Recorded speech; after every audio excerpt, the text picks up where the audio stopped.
everyone. B.Ed 4th semester paper 11th guidance and counselling के अंतर्गत unit 1 का topic guidance service in school में आज हम लोग पीपल इन्वेंटरी सर्विस पर डिस्कस करेंगे।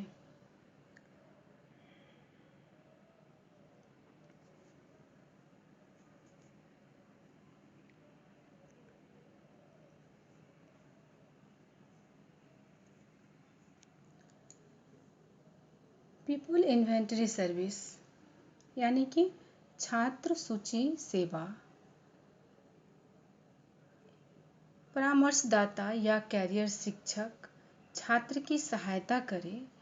उससे पहले उन्हें छात्रों की सामान्य विशेषताओं को जानने के अलावा छात्रों के बीच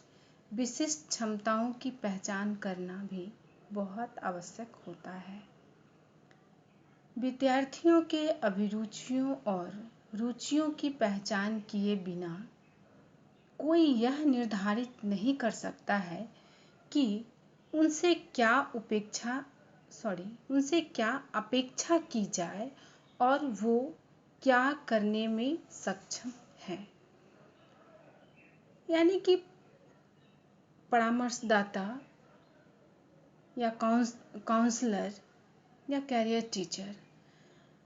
छात्र की सहायता करते हैं, लेकिन सहायता की उनको क्या कैरियर चयन करना है, भविष्य में उनको किस क्षेत्र में जाना है, किस क्षेत्र में उनको जॉब करनी है, या अगर उनको कुछ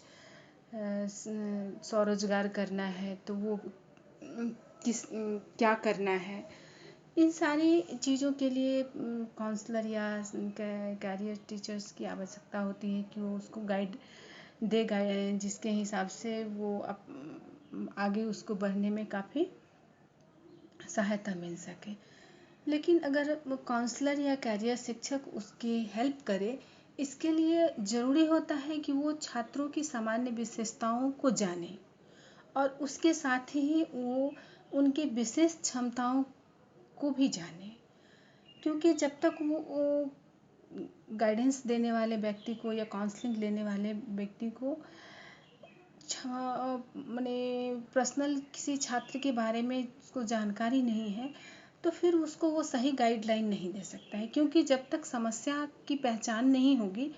उसका समाधान नहीं किया जा सकता। तो ज़रूरी है कि बच्चों के विभिन्न विशेषताओं को जाना जाए, उसके साथ ही उसके विशिष्ट क्षमताओं की भी पहचान हो, तभी कोई उस काउंसलिंग या कैरियर शिक्षक उसको सही दिशा निर्देश दे सकता है, उसके गाइडेंस सेवा के थ्रू उसका हेल्प कर सकता है कि उसको भविष्य में कौन से क्षेत्र में जाना चाहिए, क्या करना चाहिए, आगे उसको एजुकेशन के किस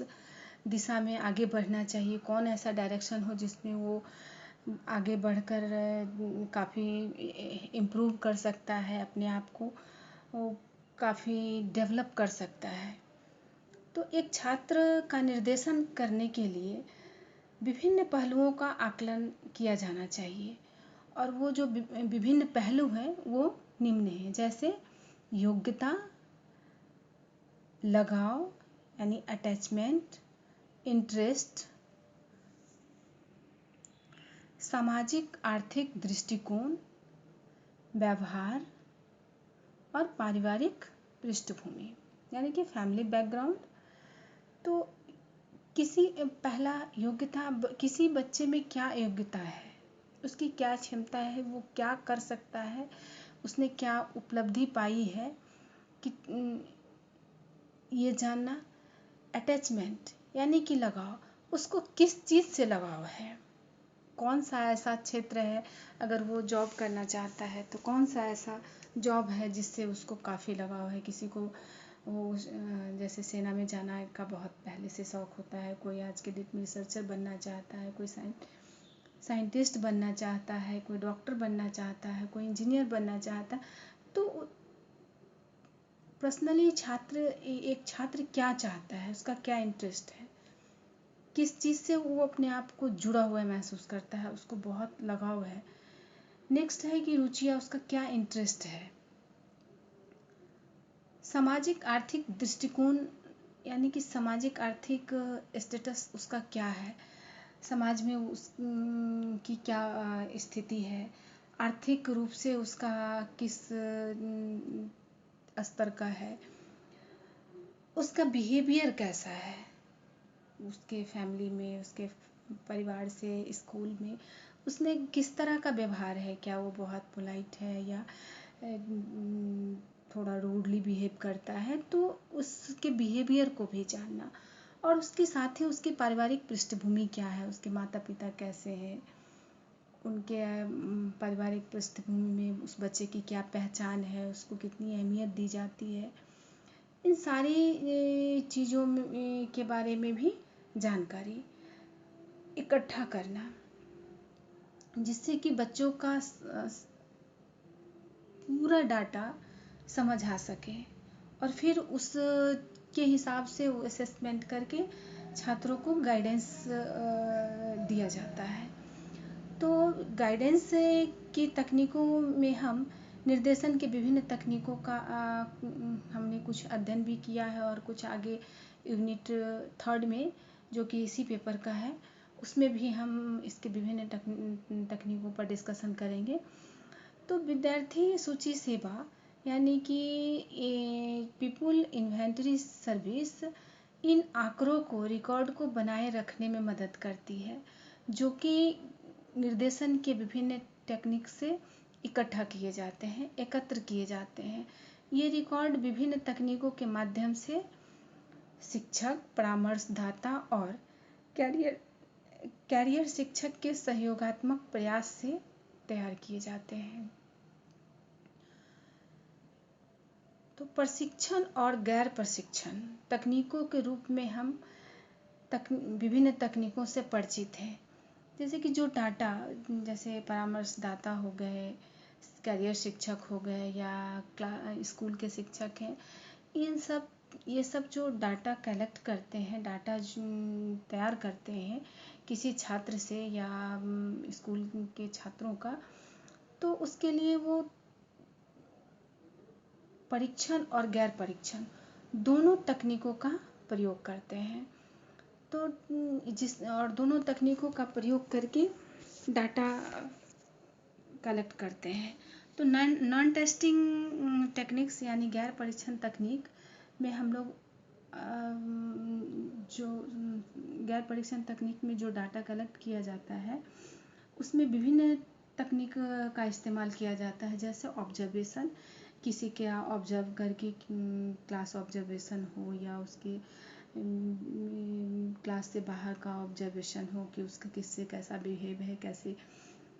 उसका फैमिली बिहेवियर है, ये सब ऑब्जर्वेशन करके।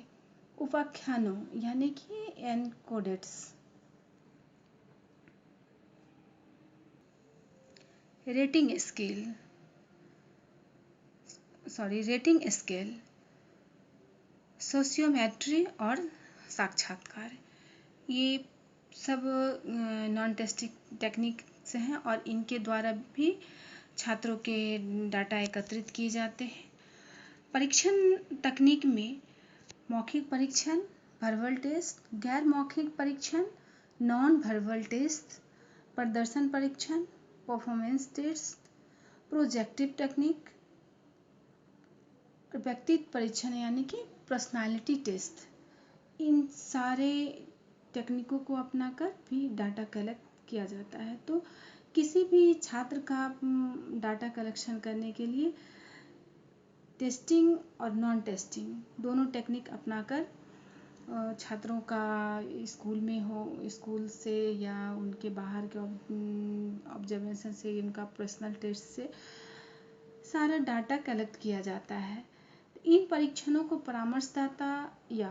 किसी भी पेशेवर प्रशिक्षित कर्मी यानी कि प्रोफेशनली ट्रेंड जो व्यक्ति है के द्वारा एडमिनिस्ट्रेटेड किया जाता है। हालांकि इन तकनीकों में से कुछ का उपयोग करके छात्र के रिकॉर्ड बनाए रखने के लिए एक शिक्षक के सहायता की जाने की आवश्यकता होती है। यानी कि कुछ टेस्ट जो हैं उसमें शिक्षक के सहायता से रिकॉर्ड को बनाए रखने में हेल्प मिलता है। जैसे शिक्षक स्कूल के शिक्षक हैं तो वो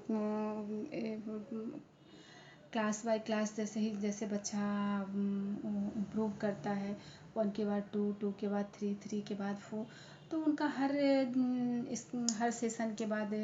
रिपोर्ट कार्ड तैयार होता है और उनकी हर एक्टिविटी जो है उसमें दी रहती है। तो उससे फिर उसमें कहाँ उसने इम्प्रूव किया, कहाँ वो अपने उसके एजुकेशन जो है वो का ग्राफ नीचे गया,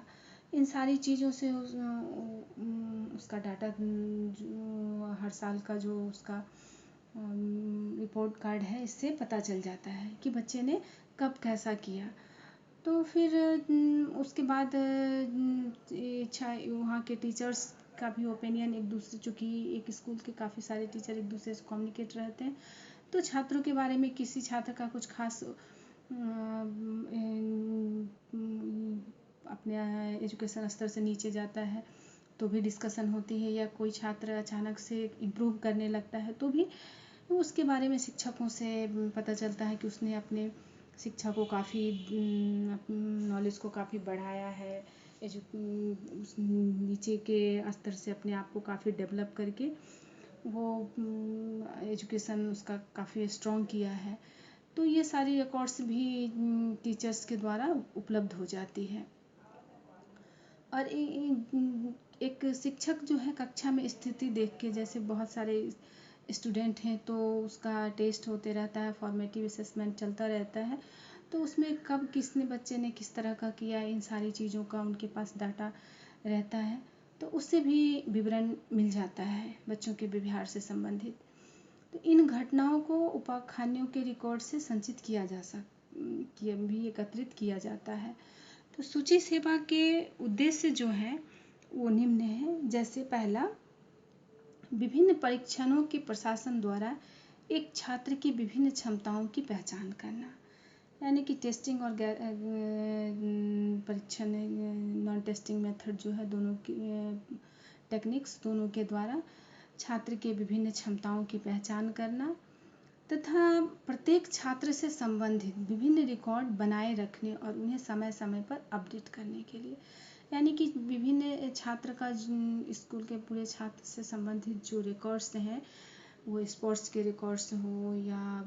पार्टिसिपेशंस रिकॉर्ड्स हों,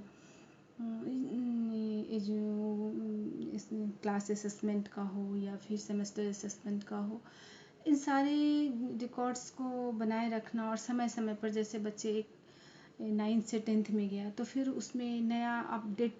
करना और उसके रिकॉर्ड्स को नए फिर अपडेट कर देना, ये सब चीज़ों के लिए भी छात्र सूची सेवा आवश्यक होती है। तो इसका उद्देश्य होता है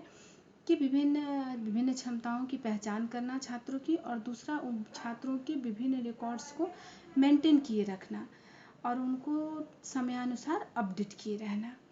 तो आमतौर पर एकत्र किए गए डेटा विभिन्न प्रकार के होते हैं, जैसे व्यक्तिगत डेटा होता है, पारिवारिक डेटा आता है, उसमें मनोवैज्ञानिक डेटा होता है, उपलब्धि डेटा, स्वास्थ्य डेटा आदि। तो छात्र सूची सेवा के अंतर्गत ये सारे डेटा जो है व्यक्तिगत, पारिवारिक, मनोवैज्ञानिक, उपलब्धि, स्वास्थ्य, सारे डेटा एकत्र किए जाते हैं और ये डेटा परामर्शदाता और कैरियर शिक्षक को उनकी काउंसलिंग प्रक्रिया और कैरियर निर्देशन के कार्यक्रम में मदद करते हैं। तो कोई भी काउंसलर जो है कि बच्चे की काउंसलिंग लेते हैं या कैरियर निर्देशन जो है, बच्चे को आगे के कैरियर में उनको क्या सेलेक्ट करना चाहिए, क्या चयन करना चाहिए, किस क्षेत्र में उनको जाना चाहिए, इसके लिए जब वो गाइडलाइन देते हैं या निर्देशन का प्रोग्राम करते हैं तो उसमें छात्रों का डेटा उनको मदद करती है कि वो